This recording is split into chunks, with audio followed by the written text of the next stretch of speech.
ہم بات ہی نہیں کر سکتے، یہ بھی تو جرم ہے، عالمگیر نے جواب دیا۔ اس کے لہجے میں پریشانی تھی۔ او تو پھر کیا کیا جائے، آخر اس کا کیا حل ہے؟ ڈاکٹر سلطان نے بری طرح الجھے ہوئے لہجے میں کہا۔ سر، میرا خیال ہے کہ ہمیں اپنے طور پر اس کی تحقیقات کرنی چاہیے۔ کل جیسے ہی یہ شمس واپس آیا، ہم نے اس کی کڑی نگرانی کریں اور شبہ ہونے کی صورت میں اسے گرفتار کر کے اس سے پوچھ گچھ کی جائے اور پھر اس کے بیان کی روشنی میں آئندہ اقدامات کیے جائیں۔ عالمگیر نے اپنا خیال ظاہر کرتے ہوئے کہا، نہیں، میں کسی مشکوک آدمی کو لیبارٹری میں داخل ہونے کی اجازت نہیں دے سکتا۔ اب جبکہ شمس کے بارے میں ہم مشکوک ہو چکے ہیں، اب اس کا لیبارٹری میں داخل ہونے کا سوال ہی پیدا نہیں ہوتا۔ آؤ میرے ساتھ، میں ڈاکٹر داور سے بات کرتا ہوں۔ وہ ان معاملات میں بے حد تجربہ کار واقع ہوئے ہیں، مجھے یقین ہے کہ وہ اس کا کوئی اچھا حل نکال لیں گے، ڈاکٹر سلطان نے فیصلہ کن لہجے میں کہا، اور پھر وہ عالمگیر کو لیے اپنے دفتر میں آ گئے۔ انہوں نے عالمگیر کو بیٹھنے کا اشارہ کیا اور پھر میز پر پڑے ہوئے ڈائریکٹ فون کا ریسیور اٹھایا اور فون ڈائری میں سے نمبر نکال کر انہوں نے تیزی سے نمبر ڈائل کرنے شروع کر دیے۔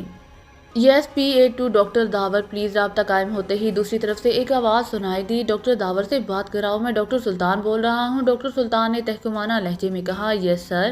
کال آن کیجیے، دوسری طرف سے مؤدبانہ لہجے میں کہا گیا، اور چند لمحوں بعد کلک کی آواز کے ساتھ ہی ڈاکٹر داور کی آواز ریسیور پر ابھری۔ یس ڈاکٹر داور اسپیکنگ۔ ڈاکٹر داور کے لہجے میں حیرت کا عنصر نمایاں تھا۔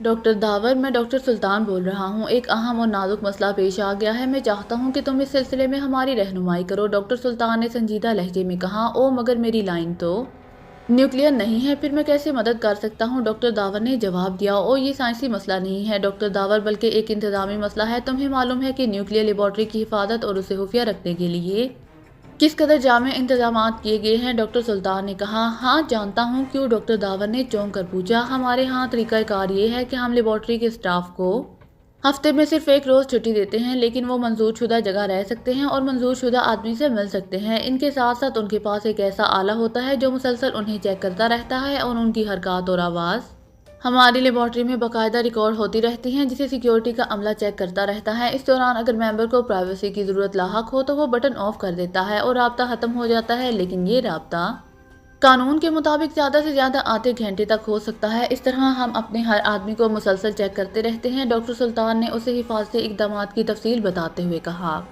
ویری گڈ، بہت اچھا انتظام ہے، لیکن اب کیا مسئلہ پیدا ہو گیا ہے، ڈاکٹر داور نے انتظامات کی تعریف کرتے ہوئے کہا۔ ہمارے جنرل اسٹور کے انچارج ہیں شمس محمود، وہ کل ویکلی آف پر گئے تو ہمارے چیف سیکیورٹی آفیسر نے اسے چیک کیا اور اس کی حرکات کچھ مشکوک معلوم ہوتی ہیں۔ ابھی صرف شبہ ہے کہ 27 منٹ کے دوران وہ بدل گیا ہے، ڈاکٹر سلطان نے کہا۔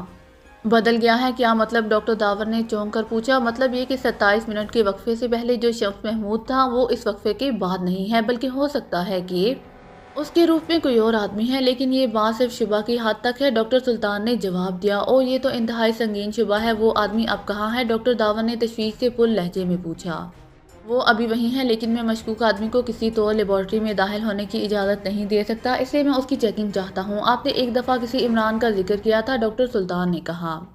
او علی عمران، ویری گڈ، تم نے تو مسئلہ ہی حل کر دیا۔ او وہ خود ہی سنبھال لے گا، تم بے فکر رہو۔ ویری گڈ، تم نے بہت موقع پر یاد دلا دیا، ڈاکٹر داور نے مسرت بھرے لہجے میں کہا۔ مگر وہ پرائیویٹ آدمی ہے اور تم جانتے ہو کہ کسی پرائیویٹ آدمی کو لیبارٹری سے متعلق بتانا بھی جرم ہے، ڈاکٹر سلطان نے کہا۔ او تم براہ راست اسے کیس مت دو، تم سیکرٹ سروس کو کیس ریفر کر دو، وہ خود اس کی ڈیوٹی لگا دیں گے اور اپنے طور پر چیک کر لیں گے، ڈاکٹر داور نے جواب دیا۔ کیا اس عمران کا تعلق سیکرٹ سروس سے ہے، ڈاکٹر سلطان نے پوچھا۔ ہے بھی صحیح اور نہیں بھی، بہرحال تم اس مسئلے کو ذہن سے نکال دو، تم پر کوئی حرف نہیں آئے گا۔ میں تمہیں سیکرٹ سروس کے سربراہ کا فون نمبر بتا دیتا ہوں، تم اسے براہ راست بات کر لو، ڈاکٹر داور نے جواب دیا۔ لیکن ہو سکتا ہے ہمارا شبہ غلط ثابت ہو، ڈاکٹر سلطان نے کہا۔ تو کیا ہوا، چیکنگ ہو جائے گی، بے فکر رہو، تمہارے انتظامات پر کوئی حرف نہیں آئے گا۔ X2 ان انتظامی جھمیلوں میں نہیں پڑتا، اور دوسری بات یہ کہ X2 اس ملک کا سب سے طاقتور انسان ہے، یوں سمجھ لو کہ وہ چاہے تو صدر مملکت کو بھی چیک کر سکتا ہے، اس لیے کام اس کے ذمہ ہوگا، تم بے فکر رہو، اس کے بعد تم پر کوئی حرف آ ہی نہیں سکتا، ڈاکٹر داور نے جواب دیا۔ بہتر فون نمبر بتا دیجیے، ڈاکٹر سلطان نے رضامند ہوتے ہوئے کہا۔ تمہارے پاس کوئی اور آدمی تو نہیں ہے، ڈاکٹر داور نے پوچھا۔ چیف سیکیورٹی آفیسر بیٹھے ہیں جنہوں نے یہ معاملہ چیک کیا ہے، کیوں، ڈاکٹر سلطان نے چونکتے ہوئے پوچھا۔ X2 کا نمبر انتہائی ٹاپ سیکرٹ ہے، آپ چونکہ ایک اہم سرکاری ادارے کے سربراہ ہیں اس لیے آپ کو بتایا جا سکتا ہے، لیکن آپ اسے کہیں نوٹ نہیں کریں گے، نہ کسی کو بتائیں گے، اس لیے آپ سیکیورٹی آفیسر کو باہر بھیج دیں، پھر میں نمبر بتاتا ہوں اور آپ اس کے سامنے اسے ڈائل بھی نہیں کریں گے، ڈاکٹر داور نے کہا۔ ٹھیک ہے، 1 منٹ، ڈاکٹر سلطان نے کہا، اور پھر اس نے عالمگیر سے مخاطب ہو کر کہا تم ذرا باہر جاؤ اور جب تک میں طلب نہ کروں مت آنا۔ ڈاکٹر سلطان نے ماؤتھ پیس پر ہاتھ رکھتے ہوئے عالمگیر سے کہا اور عالمگیر سر ہلاتا ہوا اٹھا اور تیز تیز قدم اٹھاتا کمرے سے باہر چلا گیا۔ دروازہ بند ہونے پر ڈاکٹر سلطان نے کہا ٹھیک ہے ڈاکٹر داور اب بتا دیجیے۔ ڈاکٹر سلطان نے کہا اور ڈاکٹر داور نے اسے X2 کا مخصوص نمبر بتا دیا۔ ڈاکٹر سلطان نے اسے یاد کرنے کے لیے نمبر 2-3 بار دہرایا اور پھر ڈاکٹر داور کا شکریہ ادا کر کے اس نے کریڈل دبا کر نمبر ڈائل کرنا شروع کر دیا۔ X2 چند لمحوں بعد ایک باوقار اور سخت سی آواز سنائی دی۔ میں نیوکلیئر لیبارٹری کا انچارج ڈاکٹر سلطان بول رہا ہوں جناب، آپ کا نمبر مجھے ڈاکٹر داور نے دیا ہے۔ ڈاکٹر سلطان نے مودبانہ لہجے میں کہا او فرمائیے۔ دوسری طرف سے اسپاٹ لہجے میں کہا گیا اور ڈاکٹر سلطان نے ساری بات تفصیل سے بتا دی۔ ٹھیک ہے آپ نے اچھا کیا مجھے فون کر دیا، ہم پہلے ہی اس بین الاقوامی سازش کے خلاف کام کر رہے ہیں۔ اس شمس محمود کا حلیہ اور جس کے پاس وہ موجود ہے اس کا نام و رہائش گاہ کا تفصیلی پتہ بتا دیں، X2 نے نرم لہجے میں کہا اور ڈاکٹر سلطان نے عالمگیر کو بلا کر اس سے تفصیلات حاصل کر کے منتقل کر دیں۔ اوکے اب آپ بے فکر رہیں، ہم چیک کر لیں گے، X2 نے کہا۔ پھر سر میں صورتحال معلوم کرنے کے لیے کب فون کروں؟ ڈاکٹر سلطان نے کہا دوبارہ فون کرنے کی ضرورت نہیں، جب ہمیں ضرورت پڑے گی ہم آپ کو کانٹیکٹ کر لیں گے، X2 نے انتہائی سخت لہجے میں کہا اور اس کے ساتھ ہی رابطہ ختم ہو گیا۔ ڈاکٹر سلطان نے ایک طویل سانس لیتے ہوئے ریسیور رکھ دیا۔ چلو یہ اچھا ہوا اب سیکرٹ سروس خود ہی چیک کرتی رہے گی، لیکن اگر ان کی طرف سے کوئی فون نہ آئے تب بھی شمس محمود کو لیبارٹری کے اندر مت آنے دینا بلکہ اسے باہر ہی رکھنا جب تک اس کے متعلق مکمل تحقیقات نہ ہو جائے۔ یہ شخص اندر نہیں آ سکتا، ڈاکٹر سلطان نے عالمگیر کو ہدایات دیتے ہوئے کہا اور عالمگیر نے سر ہلا دیا۔ پھر وہ ڈاکٹر سلطان سے اجازت لے کر چلا گیا اور ڈاکٹر سلطان اپنے کام کی طرف متوجہ ہو گیا۔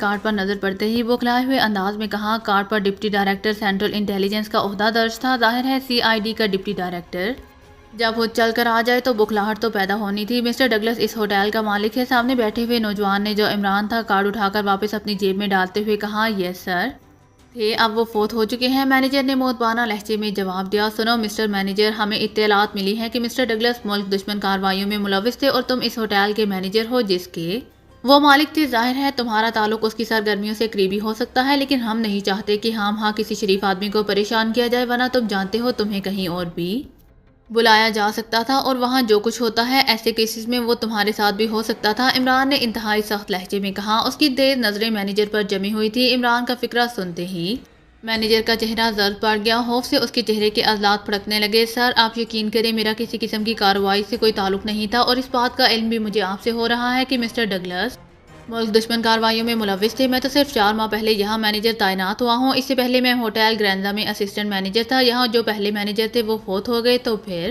میں نے مینیجر کی اسامی کے لیے باقاعدہ درخواست دی اور سر پھر ایک طویل انٹرویو کے بعد مجھے مینیجر رکھ لیا گیا، مینیجر نے انتہائی بوکھلائے ہوئے لہجے میں کہا اور عمران اس کے چہرے کے تاثرات سے ہی سمجھ گیا کہ واقعی مینیجر سچ بول رہا ہے، اس کا کوئی تعلق ڈگلس کی کارروائیوں کے ساتھ نہیں ہے۔ دیکھو مسٹر مینیجر تمہارا یہ بیان کوئی بھی درست تسلیم نہیں کرے گا، لیکن مجھے احساس ہو رہا ہے کہ تم سچ کہہ رہے ہو۔ اگر تم سچ کہہ رہے ہو، اگر واقعی تم بے گناہ ہو تو پھر مجھے یقین دلانے کے لیے کوئی ایسا اہم واقعہ جس کا تعلق ڈگلس سے ہو اور جو اس کے قتل سے پہلے وقوع پذیر ہوا ہو مجھے بتاؤ، عمران نے تیز لہجے میں کہا۔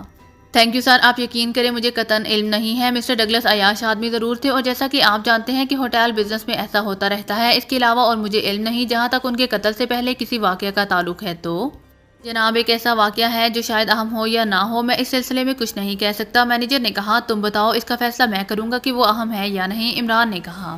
سر آپ کو شاید علم ہوگا کہ ہوٹل میں ایک ایکریمین طائفے کے ساتھ لوک رقص پیش کرنے کا معاہدہ کیا گیا تھا۔ یہ معاہدہ 4 ہفتوں کا تھا، یہ شو انتہائی کامیاب رہے اور ہوٹل نے بہت کمایا۔ پھر معاہدے کی مدت ختم ہو گئی تو میں نے طائفے کی مینیجر مادام یوشیا سے اسے مزید بڑھانے کے لیے کہا تو وہ نہ مانی۔ آخری شو پر مسٹر ڈگلس خود یہاں موجود تھے اور انہوں نے انہیں بتایا کہ جب پبلک کا ہجوم دیکھا اور تو انہوں نے اسی بات کو لے کر میڈم یوشیا سے بات کرنے کی کوشش کی، لیکن میں نے انہیں بتایا کہ مادام یوشیا معاہدے کی تجدید کرنے سے انکاری ہیں، جس پر وہ خود مادام یوشیا کے کمرے میں گئے، لیکن بعد میں وہ انتہائی غصے کے عالم میں واپس آئے۔ غصے کی شدت سے ان کا چہرہ بگڑا ہوا تھا۔ انہوں نے مجھے کہا کہ اگر مادام یوشیا کہیں جانے کے لیے کہے تو اسے اس گاڑی میں بھیجنا جس میں وہ خود ہوٹل آئے تھے۔ وہ اپنے ڈرائیور کو یہیں چھوڑ گئے اور خود ہوٹل کی کار میں واپس چلے گئے۔ تھوڑی دیر بعد مادام یوشیا نے مجھے فون کیا کہ وہ بکنگ کے سلسلے میں ایئرپورٹ جانا چاہتے ہیں، اس لیے کار کا انتظام کیا جائے۔ میں نے مالک کی ہدایت کے مطابق ان کے ڈرائیور کو کہہ دیا کہ وہ مادام کو لے جائے۔ پھر جناب مجھے مسٹر ڈگلس نے فون کیا کہ مادام یوشیا سے ان کا مزید 1 سال کا معاہدہ ہو گیا ہے اور میں اخبارات میں کل کی شو کا اعلان کرا دوں۔ میں خوش ہو گیا اور میں نے اعلان شائع کروانے کے لیے اسسٹنٹ مینیجر تھامس کو ہدایت کر دی، لیکن پھر مجھے دوبارہ مسٹر ڈگلس کا فون آیا کہ اعلان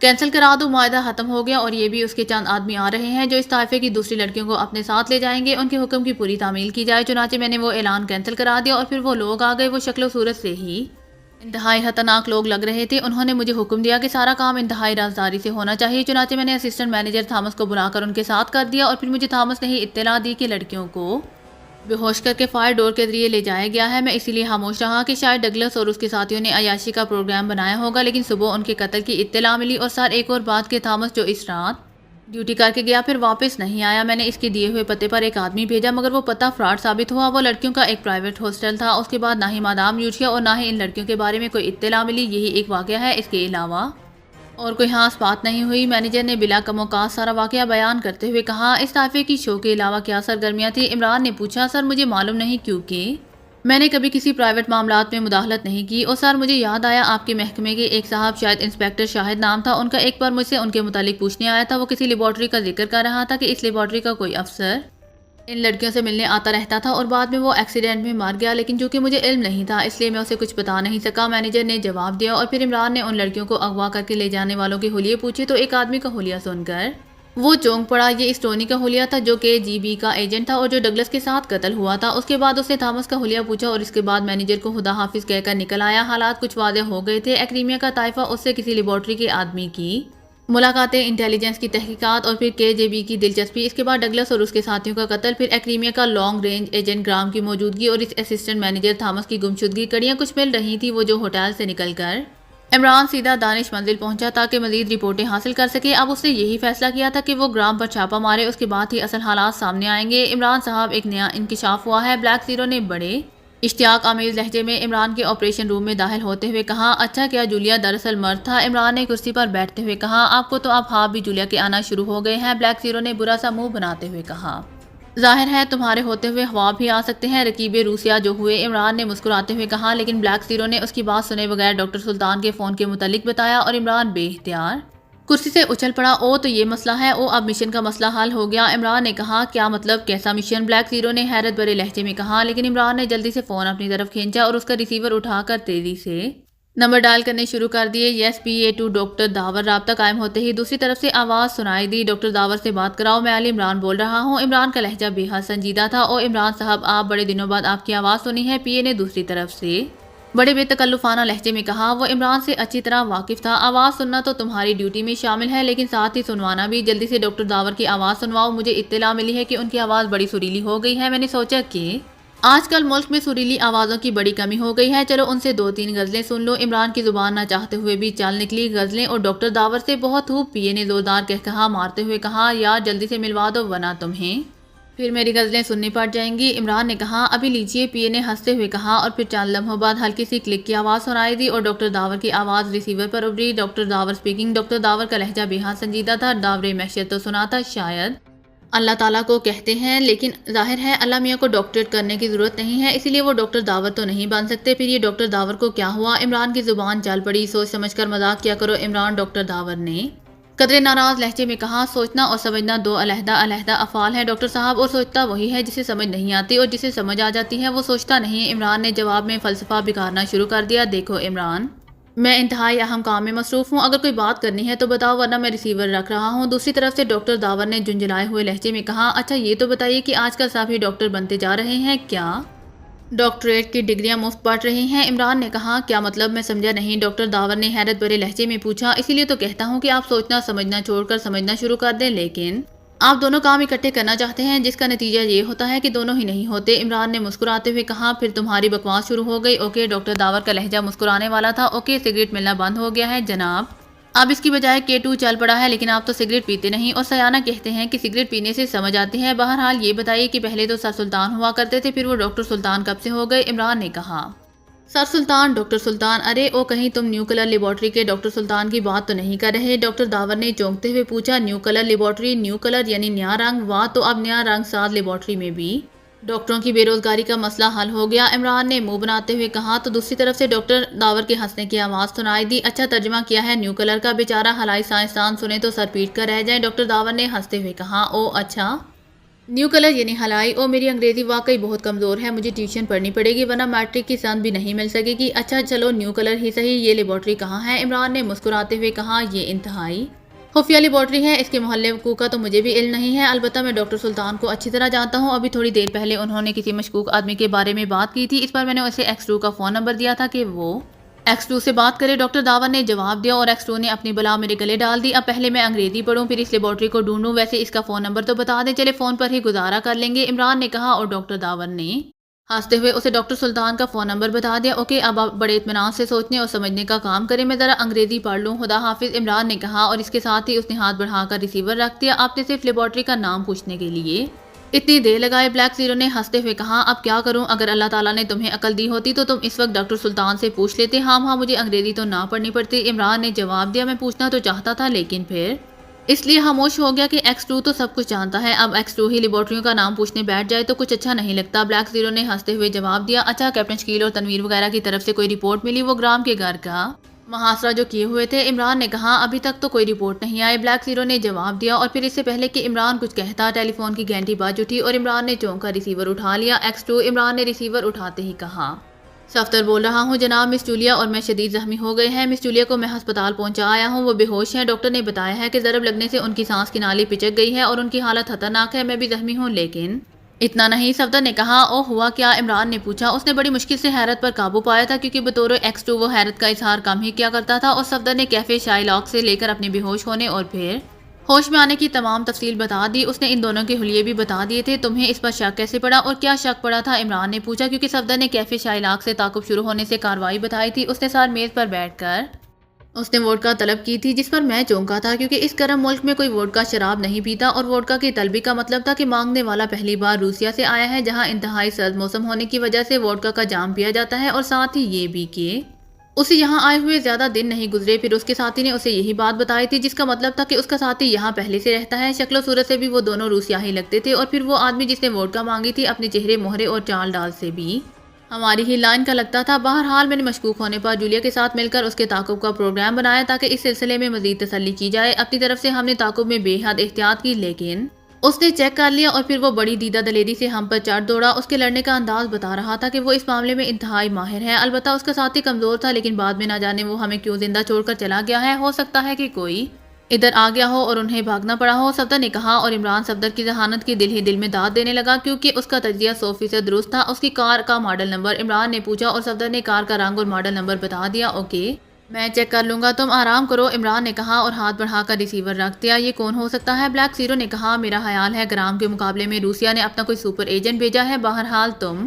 ہسپتال فون کر کے جولیا کا بھی پتہ کراؤ اور اس کار کا بھی، میں ذرا فائلوں سے یہ حلیے چیک کر لوں، شاید کوئی کلو مل جائے، عمران نے کرسی سے اٹھتے ہوئے کہا۔ اور ڈاکٹر سلطان والے کام کا کیا ہوگا؟ بلیک زیرو نے ریسیور پر ہاتھ رکھتے ہوئے کہا، ایسا کرو کہ کیپٹن شکیل کو واپس بلا لو اور اسے اس کوٹھی پر بھیج دو، میں تھوڑی دیر بعد اس کے پاس پہنچ جاؤں گا، پھر دیکھ لیں گے، عمران نے کہا اور لائبریری کی طرف بڑھ گیا جہاں مخصوص فائلیں موجود تھیں۔ پھر تقریباً آدھے گھنٹے بعد وہ واپس آیا، اس کے ہاتھ میں 2 فائلیں تھیں، مقابلہ مکر کا ہے، بلیک زیرو گرام کی فائل بھی مل گئی ہے اور فائٹر کی بھی، عمران نے فائلیں میز پر رکھ کر کرسی پر بیٹھتے ہوئے کہا، فائٹر یہ کون ہے؟ بلیک زیرو نے چونکتے ہوئے کہا، روسیا کا ٹاپ ایجنٹ، اس کی فائل مغربی جرمنی سیکرٹ سروس سے حاصل ہوئی ہے اور گرام ایکریمیا کا ٹاپ ایجنٹ ہے، اس کی فائل کیوبا سے ملی تھی، عمران نے مسکراتے ہوئے جواب دیا۔ یہ فائٹر صفدر اور جولیا سے ٹکرایا تھا؟ بلیک زیرو نے حیرت بھرے لہجے میں کہا، ہاں ان سے ٹکرانے والا فائٹر ہی تھا، دوسرا کوئی غیر اہم آدمی ہے، اور یہ ان دونوں کی خوش قسمتی ہے کہ اس سے ٹکرانے کے باوجود وہ دونوں زندہ رہے ہیں۔ جہاں تک میرا آئیڈیا ہے، فائٹر بغیر کسی مقصد کے ہاں اپنی عادت سے مجبور ہو کر ان سے لڑ پڑا، اور چونکہ اسے ان دونوں کی اہمیت کا علم نہیں تھا اس لیے اس نے بس انہیں بے ہوش کر دینا ہی اس کے لیے کافی سمجھا۔ تم بتاؤ جولیا کی کیا پوزیشن ہے؟ عمران نے جواب دیا، جولیا ٹھیک ہے، اچانک ضرب لگنے سے سانس کی نالی میں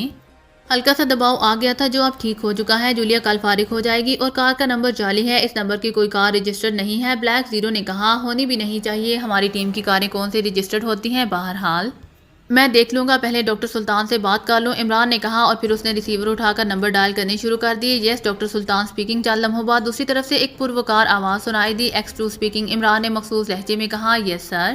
ڈاکٹر سلطان کا لہجہ مودبانہ ہو گیا، ڈاکٹر سلطان آپ کی لیبارٹری میں کوئی ایسا فارمولا تو تیار نہیں ہو رہا جس سے روسیا اور ایکریمیا کو دلچسپی ہو سکتی ہے؟ عمران نے کہا، یس سر ہو رہا ہے، انتہائی اہم فارمولا ہے سر جو خلائی تصویر میں انقلاب برپا کر دے گا، ڈاکٹر سلطان نے جواب دیا۔ ٹھیک ہے، آپ کی لیبارٹری سے اس فارمولے کو اڑانے کے لیے روسیائی اور ایکریمین ٹاپ سیکرٹ ایجنٹ میدان میں آ گئے ہیں، آپ اس سلسلے میں انتہائی محتاط رہیں اور ہر فرد سے حتیٰ کہ اپنے آپ سے بھی عمران نے کہا، میں سمجھتا ہوں سر ایسا ہی ہوگا۔ اس شمس محمود کے معاملے کا کیسا رہا؟ ڈاکٹر سلطان نے پوچھا۔ اس کی تحقیقات ہو رہی ہیں، جلد ہی نتائج سامنے آ جائیں گے، عمران نے کہا اور ریسیور رکھ کر اٹھ کھڑا ہوا۔ ان فائلوں کو پڑھ کر واپس رکھ دینا، میں ذرا اس شمس محمود کے کیس کو چیک کر لوں۔ عمران نے بلیک زیرو سے مخاطب ہو کر کہا، میں نے کیپٹن شکیل کو وہاں بھجوا دیا ہے۔ اس نے بتایا ہے کہ اس کوٹھی سے باہر نہ کوئی شخص آیا ہے اور نہ کوئی اندر گیا ہے، اور تعاقب کرنے والے بھی بددستور موجود ہیں۔ بلیک زیرو نے کہا، ٹھیک ہے، میں بعد میں آ کر چیک کر لوں گا، عمران نے سر ہلاتے ہوئے کہا، اور پھر آپریشن روم کے بیرونی دروازے کی طرف بڑھتا چلا گیا۔ ہاں، اور پھر دروازے کی طرف مڑنے ہی لگا تھا کہ اچانک چونک پڑا، اور پھر وہ تیزی سے کمرے کے درمیان میں پڑی ہوئی کرسی کی طرف بڑھتا چلا گیا۔ اسے کرسی کے پائے کے ساتھ اندرونی طرف ایک کارڈ نما کاغذ نظر آ گیا تھا۔ یوں لگتا تھا جیسے اس کاغذ کو فالتو سمجھ کر پھینک دیا گیا ہو، یا پھر وہ خود ہی جیب سے نکل گیا ہو۔ یہ چھوٹا سا کارڈ تھا۔ عمران کے چونکنے کی وجہ دراصل اس کارڈ پر لکھے ہوئے الفاظ پراپرٹی ڈیلر کے تھے۔ عمران نے کارڈ اٹھایا تو واقعی یہ نیشنل پراپرٹی ڈیلرز کا نیلے رنگ کا کارڈ تھا۔ نیشنل پراپرٹی ڈیلرز کے متعلق وہ اچھی طرح جانتا تھا کہ ان کا وسیع و عریض اور اونچے پیمانے کا کاروبار ہے، جو بڑی بڑی کوٹھیوں کی خرید و فروخت اور انہیں کرائے پر چڑھانے کا کاروبار کرتے ہیں، اور ظاہر ہے بنی یا شمس محمود کو کوٹھی کرائے پر لینے یا خریدنے کی کوئی ضرورت نہیں تھی۔ اس کا مطلب تھا کہ یہ کارڈ ان لوگوں کی جیب سے نکلا ہے جو یہاں موجود تھے۔ عمران نے کارڈ جیب میں ڈالا اور پھر تیزی سے پھاٹک کی طرف بڑھا۔ کیپٹن شکیل اس کے ساتھ تھا کہ اچانک پھاٹک پر ایک جیپ رکی، اور دوسرے لمحے عمران کے حلق سے ایک طویل سانس نکل گئی۔ جیپ میں سے سپرنٹینڈنٹ فیاض اور 4-5 سپاہی اترے تھے۔ ان کا انداز ایسا تھا جیسے وہ چھاپا مارنے آئے ہوں۔ ارے سپر فیاض، تم اور یہاں؟ واہ واہ، میں بھی سوچ رہا تھا کہ آج سواری نہیں ہے، کوئی ایسا آدمی مل جائے جس سے لفٹ حاصل ہو سکے۔ عمران نے سپر فیاض کو دیکھتے ہی ہانک لگائی، اور سپر فیاض یوں ٹھٹک کر رک گیا جیسے اس کے قدم زمین نے پکڑ لیے ہوں۔ تم اور یہاں؟ سپر فیاض نے بوکھلائے ہوئے لہجے میں کہا۔ ہاں کیوں، کیا میں یہاں نہیں آ سکتا؟ کوئی پرائیویٹ جگہ ہے؟ عمران نے قریب آ کر بڑے انداز سے آنکھ مارتے ہوئے کہا۔ شٹ اپ، میں اس وقت ڈیوٹی پر ہوں، اور مجھے اعلیٰ حکام سے ہدایات ملی ہیں کہ اس کوٹھی میں موجود اشخاص کو فوری طور پر گرفتار کر لیا جائے، سپر فیاض نے بڑے کرخت لہجے میں کہا۔ تو کر لو گرفتار، کوٹھی میں کوئی موجود ہوگا تو گرفتار کرو گے، اب تم دیواروں کو تو ہتھکڑیاں پہنانے سے رہے، عمران نے مسکراتے ہوئے کہا۔ تم تو موجود ہو، سپر فیاض نے ہون کاٹتے ہوئے کہا۔ میں تو خود کوٹھی والوں سے ملنے آیا تھا، جب یہاں کسی کو نہ پایا تو واپس جا رہا تھا، عمران نے سنجیدہ لہجے میں جواب دیا۔ یہ وضاحتیں اعلیٰ حکام کے سامنے کرنا، مجھے تو یہی حکم ہوا ہے کہ جو کوٹھی میں ہو اسے گرفتار کر لیا جائے، اور کوٹھی میں تم اور یہ آدمی موجود ہیں۔ سپر فیاض شاید موقع سے فائدہ اٹھانا چاہتا تھا۔ اس طرح تو کوٹھی میں تم بھی موجود ہو اور تمہارے سپاہی بھی، عمران نے کچھ سوچتے ہوئے کہا، اور اس کی دلیل سن کر کیپٹن شکیل بے اختیار ہنس پڑا۔ شٹ اپ، ہنستے ہو، گرفتار کر لو انہیں، میں دیکھتا ہوں کہ سپر فیاض کیپٹن شکیل کے ہنسنے پر ہتے سے ہی اکھڑ گیا۔ ارے دھیرے سپر فیاض، کیوں اپنی نوکری کے پیچھے پڑے ہوئے ہو؟ سنو، تمہیں کس نے یہ ہدایات دی ہیں کہ تم یہاں چھاپا مارو؟ عمران نے اس بار انتہائی سنجیدہ لہجے میں کہا۔ تم کون ہوتے ہو پوچھنے والے؟ سپر فیاض نے چڑھ کر جواب دیا، اور پھر اس سے پہلے کہ عمران جواب میں کچھ کہتا، ایک اور جیپ گیٹ کے سامنے آ کر رکی، اور اس میں سے دو نوجوان نیچے اترے اور تیز تیز قدم اٹھاتے اندر آ گئے۔ سپر فیاض مڑ کر انہیں دیکھنے لگا۔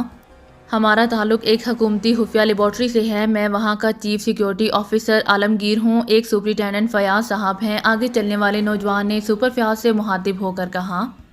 ہاں ہوں، کیوں؟ سپر فیاض نے حیرت بھرے لہجے میں کہا۔ آپ کے باس کو میں نے ہی فون کیا تھا کہ اس کوٹھی کو چیک کیا جائے، کیونکہ یہاں لیبارٹری کا ایک اہم آدمی آیا اور پھر وہ غائب ہو گیا۔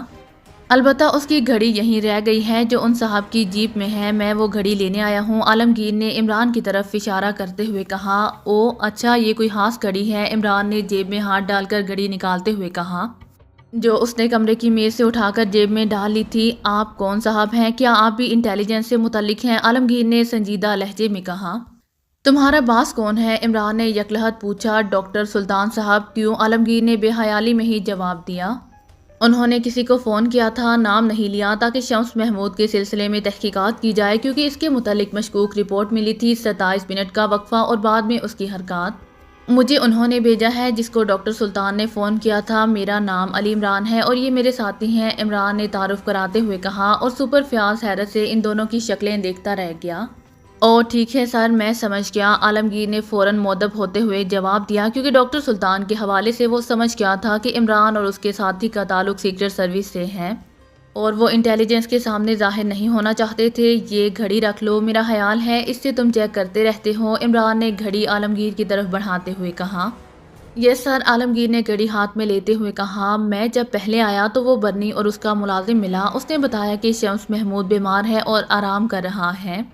اس نے مجھے اندر نہیں آنے دیا، چنانچہ میں واپس چلا گیا اور پھر اپنے ساتھی کے ساتھ جب دوبارہ یہاں پہنچا تو یہ کوٹھی خالی تھی۔ اس دوران سپر صاحب تشریف لائے اور اب ہمیں یہ گرفتار کرنے پر تلے ہیں تاکہ خانہ پوری کی جا سکے۔ بہرحال آپ ڈاکٹر سلطان صاحب سے کہہ دینا کہ ہم جلد ہی اصل صورتحال کا سراغ لگا لیں گے، عمران نے سنجیدہ لہجے میں کہا اور پھر وہ تیزی سے پھاٹک کی طرف بڑھ گیا۔ یس سر، میں پیغام دے دوں گا، عالمگیر نے مودبانہ لہجے میں کہا اور عمران سر ہلاتا ہوا آگے بڑھتا چلا گیا۔ کیپٹن شکیل بھی اس کے پیچھے تھا اور سپر فیاض حیرت سے آنکھیں پھاڑے دیکھتا رہ گیا۔ عمران نے گفتگو ہی ایسی کی تھی کہ اس کے بعد شاید سپر فیاض کو اس کی گرفتاری کا حوصلہ ہی نہ پڑا تھا، اور ویسے بھی اب غیر آدمی درمیان میں آ گئے تھے اور سپر فیاض عمران کو اچھی طرح جانتا تھا کہ اب اگر اس نے گرفتاری پر اصرار کیا تو عمران نے اس کی ایسی بے عزتی کرنی ہے کہ وہ ان لوگوں سے ہمیشہ کے لیے منہ چھپاتا پھرے گا۔ چنانچہ وہ خاموش کھڑا رہا۔ عمران اور کیپٹن شکیل تیز تیز قدم اٹھاتے کوٹھی سے باہر نکلے اور پھر تھوڑی دیر بعد وہ پارکنگ میں اپنی اپنی کاروں تک پہنچ گئے۔ کیپٹن شکیل، اب تم واپس جاؤ، میں خود X2 کو رپورٹ دے دوں گا، عمران نے اپنی کار میں بیٹھتے ہوئے کہا اور کیپٹن شکیل نے سر ہلا دیا۔ عمران نے کار پارکنگ سے نکالی اور پھر تیزی سے کالونی سے نکل کر اس طرف بڑھنے لگا جہاں نیشنل پراپرٹی ڈیلرز کا دفتر تھا۔ مختلف سڑکوں سے گزرنے کے بعد وہ اس بلڈنگ کے سامنے پہنچ گیا جس میں یہ دفتر واقع تھا۔ عمران نے کار ایک طرف پارک کی اور خود سیڑھیاں چڑھتا ہوا اوپر والی منزل کی طرف بڑھنے لگا۔ اوپر والی پوری منزل پراپرٹی ڈیلر کے مختلف شعبوں کے دفاتر پر مشتمل تھی۔ عمران ایک بار پہلے بھی یہاں آ چکا تھا۔ ایک دروازے پر مینیجر کی تختی لگی ہوئی تھی اور اس دروازے کے باہر ایک بڑی بڑی مونچھوں اور کرخ چہرے والا چپراسی کھڑا ہوا تھا۔ عمران تیز تیز قدم اٹھاتا جیسے ہی بند دروازے کی طرف بڑھا، چپراسی نے ہاتھ اٹھا کر اسے روک دیا۔ کس سے ملنا ہے آپ کو؟ چپراسی کا لہجہ خاصا کرخ تھا۔ تمہیں کس نے نوکری پر رکھا ہے؟ بولو، اس کا نام بتاؤ، اس احمق کا جس نے تمہیں یہاں نوکری دی ہے، عمران نے رک کر انتہائی کرخت لہجے میں کہا اور چپراسی بے اختیار سہم کر 2 قدم پیچھے ہٹ گیا۔ مجھے بڑے صاحب نے رکھا ہے۔ کیوں؟ چند لمحوں کی خاموشی کے بعد چپراسی نے اپنے آپ کو سنبھالتے ہوئے کہا، تمہارا بڑا صاحب دنیا کا سب سے بڑا احمق ہے، سمجھے؟ تمہاری شکل دیکھ کر تو گاہک دور سے ہی بھاگ جاتے ہوں گے، تمہیں تو یہاں کی بجائے کسی تھانے میں ہونا چاہیے تھا، عمران نے کہا اور پھر ایک جھٹکے سے دروازہ کھول کر اندر داخل ہو گیا۔ یہ ایک خاصا بڑا دفتر تھا جسے بہترین انداز میں سجایا گیا تھا۔ بڑی سی میز کے پیچھے بیٹھے ہوئے ایک ادھیڑ عمر آدمی نے جو ایک فائل کے مطالعہ میں مصروف تھا، عمران کو اندر آتے دیکھ کر چونک کر سر اٹھایا۔ اس کی آنکھوں میں حیرت کے تاثرات تھے۔ صاحب، یہ زبردستی! اسی لمحے پیچھے سے چپراسی نے اندر داخل ہو کر کہا، جاؤ باہر کھڑے ہو جاؤ، عمران نے مڑ کر پہلے سے بھی زیادہ کرخت لہجے میں کہا اور چپراسی تیزی سے باہر نکل گیا۔ آپ ہی اس ادارے کے بڑے صاحب ہیں؟ عمران نے آگے بڑھ کر ایک کرسی کو گھسیٹتے ہوئے پوچھا۔ وہ بڑے اطمینان سے کرسی پر بیٹھتا چلا گیا۔ میں مینیجر ہوں، مگر آپ نے اپنا تعارف نہیں کرایا، مینیجر نے حیرت بھرے لہجے میں کہا۔ وہ غور سے عمران کو دیکھ رہا تھا۔ چلو شکر ہے آپ احمق نہیں نکلے، ویسے بھی شکل سے آپ احمق نہیں لگ رہے۔ باقی رہا میرا تعارف، تو آپ کے اس چپراسی کو دیکھتے ہوئے آدمی اپنا شجرہ نسب ہی بھول جاتا ہے۔ تعارف تو رہا ایک طرف، عمران نے برا سا منہ بناتے ہوئے کہا۔ کیا مطلب؟ میں سمجھا نہیں، آپ کیا کہہ رہے ہیں؟ مینیجر کا چہرہ اور بھی زیادہ ہونک بن گیا۔ جناب، میں نے آپ کے چپراسی سے پوچھا تھا کہ کس احمق نے تمہیں یہاں نوکری دی ہے، بھلا اس کی یہ بڑی بڑی مونچھیں اور اس کا شفاف چہرہ دیکھ کر تو گاہک اندر آنے کی جرات ہی نہیں کرے گا، اور ظاہر ہے ایک کمرشل ادارے میں جب گاہک نہیں آئیں گے تو ادارہ ہاک چلے گا۔ اسی لیے میں نے پوچھا تھا کہ وہ کون سا احمق ہے جس نے یہ ادارہ بند کرانے کے لیے تم جیسا چپراسی رکھا ہے۔ اس نے بتایا کہ بڑا صاحب، اور آپ فرما رہے ہیں کہ آپ بڑے صاحب نہیں بلکہ مینیجر ہیں، عمران نے پوری طرح وضاحت کرتے ہوئے کہا اور مینیجر بے اختیار ہنس پڑا۔ آپ کی بات واقعی درست ہے، میں اس سے آج ہی ٹرانسفر کرا دیتا ہوں۔ ویسے اب تو آپ جرات کر کے آ گئے ہیں، اب تو آپ اپنا تعارف کروا دیجئے، مینیجر نے بڑے خوشامدانہ لہجے میں کہا۔ ایسا نہ ہو کہ میرا تعارف سنتے ہی چپراسی کے ساتھ ساتھ آپ بھی اپنا ٹرانسفر کرا جائیں۔ بہرحال اب آپ اصرار کر ہی رہے ہیں تو پھر یہ کارڈ دیکھ لیجئے۔ عمران نے جیب میں ہاتھ ڈال کر ایک تعارفی کارڈ نکالا اور اسے مینیجر کے سامنے پھینک دیا۔ مینیجر نے کارڈ اٹھا کر دیکھا اور دوسرے لمحے اس کے چہرے پر بوکھلاہٹ کے آثار ابھر آئے۔ ظاہر ہے کارڈ پر لکھا ہوا additional director general central intelligence کا عہدہ اسے بوکھلانے کے لیے کافی تھا۔ او آپ فف فف فرمائیے، مینیجر نے ہکلاتے ہوئے کہا۔ میں نے کہا نہیں تھا کہ آپ تعارف نہ پوچھیے، اب آپ اٹھ کر بھاگنے ہی والے ہیں۔ بہرحال اطمینان سے تشریف رکھیے، میں ایک معمولی سے مسئلے کے لیے آیا ہوں، عمران نے مسکراتے ہوئے کہا۔ جی جی فرمائیے، میں کیا خدمت کر سکتا ہوں؟ پہلے یہ بتائیے کہ آپ ٹھنڈا پئیں گے یا گرم؟ مینیجر ابھی تک اپنے آپ کو سنبھال نہیں سکا تھا۔ جی یہ آپ اپنے چپراسی سے ہی منگوائیں گے؟ عمران نے کہا۔ جی ہاں، فی الحال تو یہی لے کر آئے گا، ویسے وہ بہت ہوشیار آدمی ہے، مینیجر نے جواب دیا۔ لیکن اگر آپ ٹھنڈا منگوائیں گے تو اس کے خوف سے وہ گرم ہو جائے گا، اور گرم منگوائیں گے تو وہ دہشت سے ٹھنڈا ہو جائے گا، اسی لیے فی الحال رہنے دیں، عمران نے کہا، اور مینیجر بے اختیار مسکرا دیا۔ بہتر، فرمائیے میں آپ کی کیا خدمت کر سکتا ہوں؟ مینیجر نے مودبانہ لہجے میں کہا، اور عمران نے جیب سے وہی نیلے رنگ والا کارڈ نکالا اور اسے مینیجر کی طرف پھینکتے ہوئے کہا۔ ایک اہم سرکاری مسئلے میں یہ کارڈ شامل ہے، اس کے متعلق تفصیلات چاہیے کہ یہ کارڈ کس سے ایشو کیا گیا ہے، اور سنیے، آپ جانتے ہیں کہ سینٹرل انٹیلیجنس کیا ادارہ ہے، اسی لیے براہ کرم ایک تو مکمل اور درست تفصیلات بتائیے، اور دوسری بات یہ کہ اس کے متعلق آپ کے علاوہ اور کسی کو علم نہیں ہونا چاہیے، ورنہ آپ کا چپراسی تو کجا، آپ کا پورا ادارہ ہی ملک کے عدم کو ٹرانسفر ہو سکتا ہے، عمران نے سنجیدہ لہجے میں کہا۔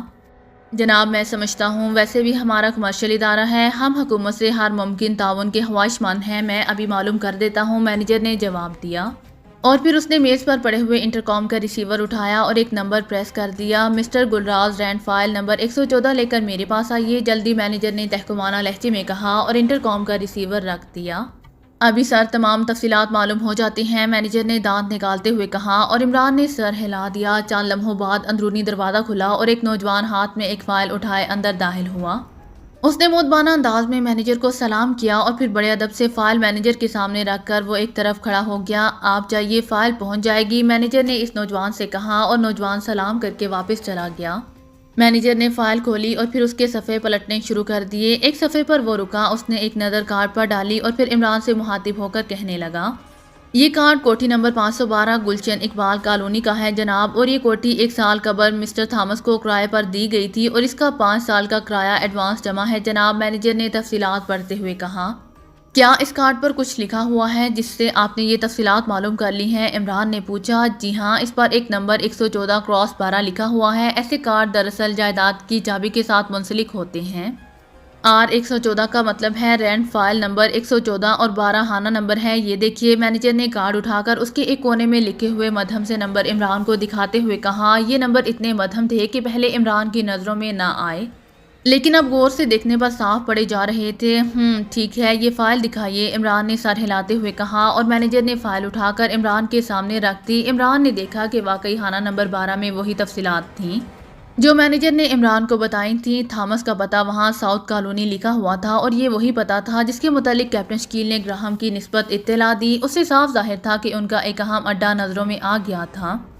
تھینک یو مسٹر مینیجر، میری ہدایات یاد ہے نا؟ عمران نے کارڈ کو اٹھا کر واپس جیب میں رکھتے ہوئے کہا۔ وہ کرسی سے اٹھ کھڑا ہوا۔ یس سر، آپ بے فکر رہیں، مینیجر نے بھی اٹھ کر کھڑے ہوتے ہوئے بڑے مودبانہ لہجے میں کہا۔ اس کے ساتھ ہی عمران سر ہلاتا ہوا مڑا اور پھر دروازہ کھول کر باہر آ گیا۔ اس نے چپراسی کی طرف کوئی توجہ نہ دی، بلکہ تیز تیز قدم اٹھاتا سیڑھیاں اترتا چلا گیا۔ گرام، تھامس اور مارتھم گٹر لائن طے کرنے کے بعد ایک اور دہانے سے باہر نکلے۔ سب سے پہلے تھامس نے اوپر چڑھ کر ڈھکن کو ہٹایا اور پھر اس نے سر باہر نکالا۔ دوسرے لمحے اس کے چہرے پر مسرت کے آثار ابھر آئے۔ اس دہانے کے ساتھ ہی نیلے رنگ کی ایک بڑی کار موجود تھی جو اس کے ایکشن گروپ کی تھی، اور ایکشن گروپ کے 4 آدمی اس دہانے کے ارد گرد موجود تھے۔ آ جائیے باس، جلدی کیجیے، یہ شاہراہ عام ہے، ایکشن گروپ کے ایک آدمی نے کہا، اور تھامس تیزی سے باہر آ گیا۔ اس کے بعد گرام باہر نکلا اور آخر میں مارتھم، وہ تینوں ہی اصل شکلوں میں تھے۔ انہوں نے راستے میں ہی اپنے میک اپ صاف کر لیے تھے۔ باہر آتے ہی وہ تینوں اس نیلے رنگ کی کار میں سوار ہو گئے، جبکہ ایکشن گروپ کا ایک آدمی ڈرائیونگ سیٹ پر بیٹھ گیا۔ باقی تینوں افراد ذرا فاصلے پر کھڑی ہوئی ایک سیاہ رنگ کی کار میں بھاگ کر سوار ہوئے، اور پھر دونوں کاریں آگے پیچھے چلتی ہوئیں اس چوڑی گلی سے نکل کر بڑی سڑک پر پہنچ گئیں۔ ہیڈ کوارٹر شفٹ ہو گیا ہے؟ گرام نے پاس بیٹھے ہوئے تھامس سے مخاطب ہو کر پوچھا۔ یس سر، لازماً ہو گیا ہوگا، میں نے آرڈرز دے دیے تھے، تھامس نے مودبانہ لہجے میں جواب دیتے ہوئے کہا، اور گرام نے سر ہلا دیا۔ اب ہمیں ڈائریکٹ ایکشن لینا ہوگا، ہماری تمام پلاننگ فیل ہو گئی ہے۔ چند لمحوں کی خاموشی کے بعد گراہم نے کہا، لیکن سر اس لیبارٹری کے اندر داخل ہونا تو ناممکن ہے، ہماری پلاننگ تو بالکل بے داغ تھی، لیکن نہ جانے کس طرح لیبارٹری والوں کو شک پڑ گیا۔ تھامس نے سر ہلاتے ہوئے کہا، وہ لوگ ہماری توقع سے کہیں زیادہ ہوشیار واقع ہوئے ہیں، ہم اب تک انہیں احمق سمجھ رہے تھے، لیکن اب مجھے احساس ہے کہ یہ لوگ احمق نہیں ہیں۔ اب میں ایک اور بات سوچ رہا ہوں، گرام نے کہا۔ وہ کیا؟ تھامس نے چونک کر پوچھا۔ حکومت میں کوئی تو ایک ایسا آفیسر ہوگا جو اس لیبارٹری میں جا سکتا ہوگا۔ ایسے آفیسر کو ڈھونڈ کر اگر اس کا میک اپ کر لیا جائے تو لیبارٹری میں نہ صرف داخل ہوا جا سکتا ہے بلکہ وہاں سے وہ فارمولا اور اس سائنسدان کو بھی باہر نکالا جا سکتا ہے۔ گرام نے تجویز پیش کرتے ہوئے کہا، او ویری گڈ باس، آپ واقعی بے حد ذہین ہیں، یہ انتہائی شاندار تجویز ہے۔ مجھے معلوم ہے وزارت سائنسی ریسرچ کے چیف سیکرٹری ایچ ایم جام باز ہیں، وہ بالکل آپ کی قد و قامت کے ہیں۔ البتہ وہ ادھیڑ عمر ہیں، آپ ان کی جگہ آسانی سے لے سکتے ہیں۔ ویسے بھی وہ غیر شادی شدہ ہیں اور اپنی کوٹھی میں ملازموں کے ساتھ اکیلے رہتے ہیں۔ ملک کی تمام سائنسی لیبارٹریاں ان کے انڈر ہیں، تھامس نے خوشی سے اچھلتے ہوئے کہا، اور گرام کا چہرہ خوشی سے کھل اٹھا۔ اسی لمحے کار ایک عظیم الشان کوٹھی کے گیٹ پر رک گئی۔ گیٹ کھلا ہوا تھا۔ یہ گیٹ کیوں کھلا ہوا ہے؟ تھامس نے گیٹ کو کھلا دیکھ کر بری طرح چونکتے ہوئے کہا، اور پھر جب کار پورچ میں جا کر رکی اور وہ تیزی سے باہر نکلے تو ان کے چہرے دیکھنے والے تھے۔ برآمدے میں 4 افراد لاشوں کی صورت میں پڑے ہوئے تھے۔ ان کے جسم گولیوں سے چھلنی تھے، اور پھر وہ سب دوڑتے ہوئے اندر کمروں میں گئے تو ان پر جیسے حیرتوں کے پہاڑ ٹوٹ پڑے۔ ہر طرف لاشیں ہی لاشیں پڑی ہوئی تھیں۔ مادام یوشیا کے گروپ کی تمام لڑکیاں بھی لاشوں کی صورت میں تبدیل ہو چکی تھیں۔ البتہ مادام یوشیا غائب تھی، اور پھر وہ سب 2 لاشوں کو دیکھ کر ٹھٹک گئے۔ یہ دونوں اجنبی افراد تھے۔ او، یہ تو ڈاکٹر کی لاش ہے، KGB کے انفارمرز کی۔ میں اسے جانتا ہوں، تھامس نے چونکتے ہوئے کہا۔ اور KGB کا سن کر گرام کا چہرہ پھڑکنے لگا۔ لاشوں کے جسم ابھی گرم تھے، اس کا مطلب تھا کہ انہیں مرے ہوئے زیادہ دیر نہیں گزری۔ اسی لمحے انہوں نے دور سے پولیس گاڑیوں کے سائرن سنائی دیے جو تیزی سے نزدیک آتے جا رہے تھے۔ پولیس آ رہی ہے، نکلو یہاں سے جلدی، تھامس نے چیختے ہوئے کہا، اور وہ سب تیزی سے واپس اپنی کاروں کی طرف دوڑے۔ لیکن پولیس گاڑیوں کے سائرن اب سر پر پہنچ چکے تھے، اور پھر دوسرے لمحے پولیس گاڑیاں سائرن بجاتی ہوئی آ گئیں۔ او، یہ کہیں اور جا رہے ہیں، تھامس نے اطمینان کا سانس لیتے ہوئے کہا۔ ہو سکتا ہے انہیں کوٹھی کے صحیح محل وقوع کا علم نہ ہو، جلدی نکل چلو، گرام نے چیخ کر کہا۔ اور وہ سب اس کے کہنے پر جلدی سے دوبارہ کاروں میں سوار ہوئے، اور چند لمحوں بعد دونوں کاریں مڑ کر تیزی سے پھاٹک سے باہر نکلیں اور ایک طرف بڑھتی چلی گئیں۔ وہ اس سمت کی مخالف طرف گئی تھیں جدھر پولیس کی کاریں گئی تھیں۔ کچھ فاصلہ طے کرنے کے بعد وہ ایک سینما ہاؤس پہنچے تو گرام نے کاریں روکنے کے لیے کہا، اور انہوں نے سینما کی وسیع و عریض پارکنگ میں کاریں موڑ کر روک دیں۔ کیا تم KGB کے ہیڈ کوارٹر کو جانتے ہو؟ گرام نے تھامس سے پوچھا۔ جی ہاں، جانتا ہوں، وہ ریبٹ روڈ کی ایک رہائشی بلڈنگ میں ہے، لیکن ہم 4-5 افراد وہاں کیسے داخل ہو سکتے ہیں؟ ہمارے باقی ساتھی تو مارے جا چکے ہیں، تھامس نے بجھے بجھے لہجے میں جواب دیتے ہوئے کہا۔ اسی لمحے پولیس کاریں سائرن بجاتی واپس آتی دکھائی دیں، اور پھر وہ اس کوٹھی کے گیٹ پر رک گئیں جس میں سے ابھی وہ باہر آئے تھے۔ دیکھا، اگر ہم مطمئن ہو جاتے تو پھنس گئے تھے، اب یہاں سے نکل چلو۔ ہمیں فوراً KGB کے اڈے پر چھاپا مارنا ہے۔ وہ لوگ مادام کو اپنے ساتھ لے گئے ہیں، اس کا مطلب ہے کہ انہیں ہمارے مشن کی سنگن مل گئی ہے، اور اب وہ مادام سے اصل مشن حاصل کرنا چاہیں گے، گرام نے تیز لہجے میں کہا۔ مگر سر، ہم کس طرح؟ تھامس نے احتجاج کرتے ہوئے کہا۔ شٹ اپ، میرے سامنے بزدلی کی باتیں مت کرو، میں قیامت بن کر ان پر ٹوٹ پڑوں گا۔ تم کسی طرح اسلحے کا بندوبست کر سکتے ہو، گرام نے کہا۔ اسلحہ تو مل جائے گا، ہماری کاروں کی سیٹوں کے نیچے خفیہ اسلحہ موجود ہے، تھامس نے جواب دیا۔ تو آؤ، اس سے پہلے کہ وہ لوگ مادام سے مشن کا راز حاصل کریں، ہم ان پر قیامت بن کر ٹوٹ پڑیں۔ اب اس کے سوا اور کوئی چارہ بھی نہیں ہے، گرام نے واپس کار میں سوار ہوتے ہوئے کہا، اور تھامس نے اپنے ساتھیوں کو اشارہ کیا اور وہ بھی کار میں سوار ہو گئے۔ چند لمحوں بعد دونوں کاریں آندھی اور طوفان کی طرح ریبٹ روڈ کی طرف اڑی چلی جا رہی تھیں۔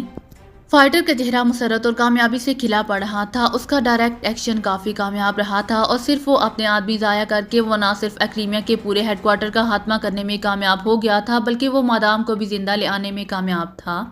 مادام کو بلیک روم میں پہنچا دیا گیا ہے، سر، نوجوان نمبر 11 نے کمرے میں داخل ہوتے ہوئے کہا۔ تم باہر کا خیال رکھنا، وہ گرام اور تھامس وغیرہ ہیڈ کوارٹر میں موجود نہیں تھے۔ ہو سکتا ہے کہ وہ واپس آئیں تو ہم پر چڑھ دوڑیں، فائٹر نے کہا۔ آپ بے فکر رہیں باس، وہ لوگ ہمارا پتہ نہیں پا سکتے، ہمارا ہیڈ کوارٹر بالکل خفیہ ہے، اس ملک میں ہمارے علاوہ اور کوئی نہیں جانتا، نمبر 11 نے اعتماد بھرے لہجے میں کہا۔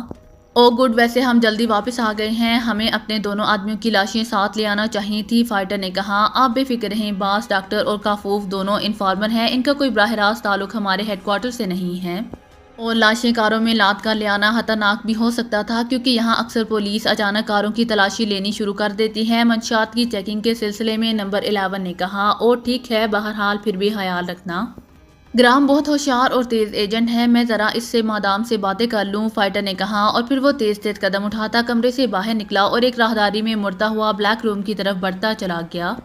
راہداری میں موجود مسلح افراد اسے مسلسل سلیوٹ کر رہے تھے، نمبر 11 اس کے پیچھے چل رہا تھا، پھر ایک موڑ مڑ کر وہ ایک دروازے کے سامنے پہنچ گئے، دروازے کا رنگ بالکل سیاہ تھا، اس کے باہر مشین گنوں سے مسلح 2 افراد بڑے چوکنے انداز میں کھڑے تھے۔ یہ بلیک روم تھا جہاں تشدد کے جدید ترین آلات رکھے گئے تھے۔ فائٹر اور نمبر 11 کے وہاں پہنچتے ہی ایک مسلح آدمی نے جلدی سے دروازہ کھول دیا۔ فائٹر اور نمبر 11 کمرے میں داخل ہو گئے۔ کمرے کی چاروں دیواروں کے ساتھ مختلف انداز کی مشینیں فٹ تھیں۔ درمیان میں ایک کرسی پر مادام یورشیا بیٹھی ہوئی تھی۔ اس کے جسم کو لوہے کے کڑوں سے جکڑا گیا تھا جو اس کرسی کا ہی حصہ تھے۔ مادام کا چہرہ بگڑا ہوا تھا، اس کے گالوں پر کئی زخم تھے اور ایک آنکھ کے نیچے گہرا سیاہ داغ بھی تھا۔ یہ شاید کسی زوردار مکے کا نشان تھا۔ ظاہر ہے مادام نے باقاعدہ مقابلہ کرنے کی کوشش کی تھی جس کے نتیجے میں اسے یہ زخم سہنے پڑے تھے۔ اس کی آنکھوں میں زہریلی چمک تھی۔ فائٹر تیز تیز قدم اٹھاتا مادام کے سامنے جا کر کھڑا ہو گیا۔ وہ چند لمحے مادام کی آنکھوں میں آنکھیں ڈالے اسے دیکھتا رہا۔ دوسرے لمحے اس کا دایاں ہاتھ بجلی کسی تیزی سے گھوما اور چٹاخ کی زوردار آواز سے مادام کی گردن گھوم گئی۔ فائٹر کا زوردار تھپڑ اس کے منہ پر پڑا تھا۔ تھپڑ اتنا زوردار تھا کہ مادام کے منہ سے خون کی لکیر بہہ نکلی۔ اس کے گال پر انگلیوں کے نشانات ابھر آئے تھے۔ تمہیں شاید عورتوں پر ہاتھ اٹھانے کا شوق ہے۔ تم جیسے مرد ہی دراصل مردوں کے لیے توہین کا باعث بنتے ہیں، مادام نے انتہائی زہریلے لہجے میں کہا۔ اس کی آنکھوں سے نفرت کی چنگاریاں سی نکل رہی تھی۔ تم جیسی عورتیں ہوتی ہی اس قابل ہیں کہ انہیں رون دیا جائے مادام یورشیا، اور یہ بات بھی کان کھول کر سن لو کہ میں تمہارے ساتھ کوئی رعایت نہیں کروں گا۔ ہاں اگر تم رعایت چاہتی ہو تو مجھے بتاؤ کہ تمہارا یہاں کیا مشن تھا اور تم نے گرام کو کیا معلومات مہیا کی ہیں، فائٹر نے انتہائی کرخت لہجے میں کہا۔ میں کسی گرام کو نہیں جانتی اور نہ ہی مجھے کسی مشن کا علم ہے، ویسے تم سے جو ہوتا ہے کر لو، مادام نے انتہائی بااعتماد لہجے میں کہا۔ اگر آپ کو میری ویڈیو پسند آئے تو please like, share and subscribe کرنا مت بھولیے گا۔ جزاک اللہ۔